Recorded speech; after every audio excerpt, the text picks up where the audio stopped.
শুভ সকাল বন্ধুরা। আজ আবার এই ব্যারেজটায় আসলাম, এই রাস্তাতে আসলাম কাজ ছিল বলে। ওদের পারমিশন নিয়ে ঢুকলাম, নতুন কাজ চলছে তো।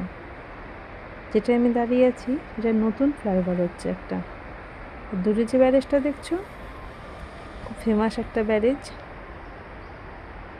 তাই ভাবলাম এত সুন্দর ফাঁকা রাস্তা ভিডিও করি, বেশ ভালো লাগে ফাঁকা রাস্তাটা। আর যে গঙ্গাটা দেখছো আর ব্যারেজটা খুব ফেমাস একটা গঙ্গা, ব্যারেজটাও ফেমাস। ভেবে দেখো কী হতে পারে, কোন ব্যারেজ, যদি কেউ দেখে থাকো। খুব সুন্দর লাগছে, পরিবেশটা খুব সুন্দর, ঠান্ডা হাওয়া। কখনো ঘুরতে আসলে দেখে যাবে এসে, খুব সুন্দর জায়গা। ঠিক আছে বন্ধুরা, এখন তার মতো এইটুকুই।